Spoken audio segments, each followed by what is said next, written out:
Let's be real. In Phoenix in summer, we all know that it's stupid hot, but I want to tell you the truth about what it's like to live through a Phoenix summer.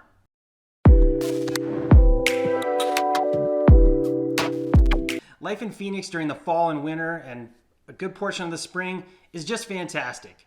We have some of the best weather that our country has to offer, and it's amazing. But we all know that with that comes the broiler summer. And it is stupid hot here during the peak of the summer. So I want to share some of the details about what it's like, and for me, in my experience, how I deal with living here in the summer. May can be hit or miss. We may see some 100-degree days. You may see some upper 80-degree days. It's one of those transition months where it can be either or. But once you're into June, it's definitely a 100-degree season, and more than likely we're going to see 100-degree temperatures for the rest of the summer. So on into June, it's usually pretty hot, but that's when the monsoon season starts.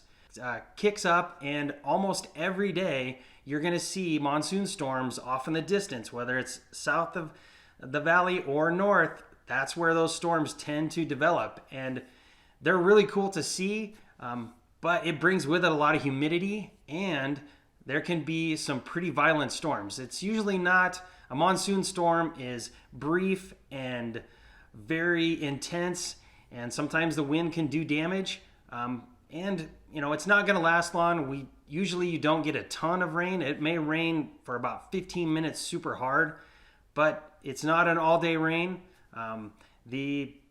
The one benefit in monsoon season is that the clouds and the storms are beautiful, and it leads to some amazing Arizona sunsets.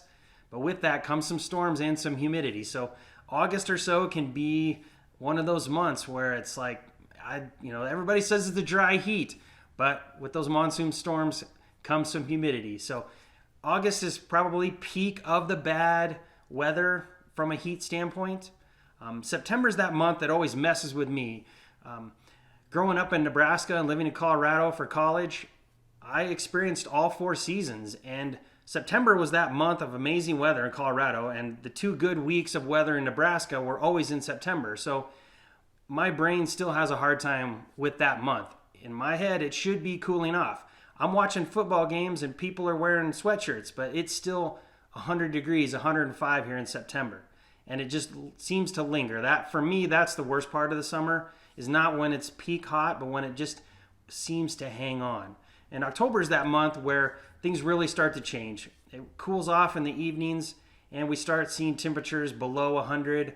And Halloween, for me, is kind of that benchmark of the weather is definitely going to cool off and be finished by Halloween. And then we're into fall, and that's when our amazing weather starts. Even though it is super hot out in the summer, life doesn't stop.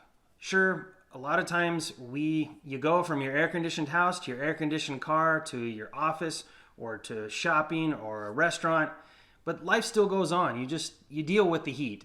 It's important to have a sunshade in your car. That helps tremendously. You want to tint the windows, those sorts of things.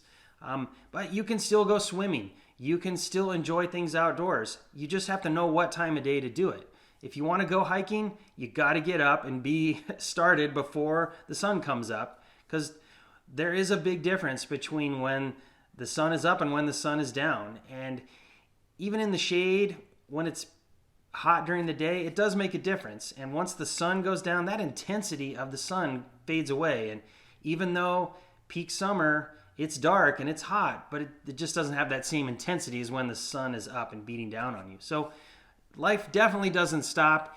You can still do all the things that you enjoy. If you want to play golf, you just got to get up and go early and be prepared. Summer golf is not about getting out with your friends and having 17 beers while you're playing.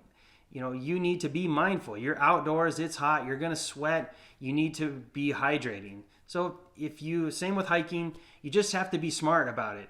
Every summer, there's always stories on the news about helicopter rescues of hikers that were up in the middle of the day and they're on a trail and they slip and hurt themselves and they didn't bring any water or something stupid like that. So if you're smart, you can still enjoy the outdoors while it's peak summer heat here. I may be overselling it, but we all know it's really hot here in the summer, and that's okay. But one of the cool things about where Phoenix is located, we're just 2 hours from Flagstaff. Prescott and the White Mountains up north of the East Valley, there are lots of close options where you can escape the heat, go and get to a higher elevation and a different climate and enjoy a break from the heat. Or, you have options where you can go to Southern California with just a half day's drive from the beach.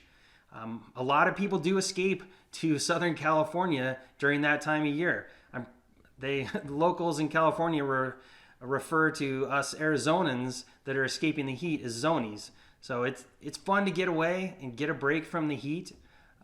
There's lots of different options for you. So it's not like you're going to be hiding out with the blinds drawn and the AC cranking as high as it'll go for 4 or 5 months. I hope that gives you a glimpse of what it's like to live here in Phoenix during the summer. And the heat gets a bad rap. It is intense, but it's something that you'll get used to. I know, as living here for 22 years, I don't like it, but I've managed, and it hasn't been a reason for me to leave. So I continue to live here. So if you want to learn more about Phoenix and what life is like here, check out the rest of my channel. I'm putting out new videos every week, so be sure and subscribe. And if you have any questions, reach out to me direct. Happy to chat with you and see what's going on with you, see how I can help.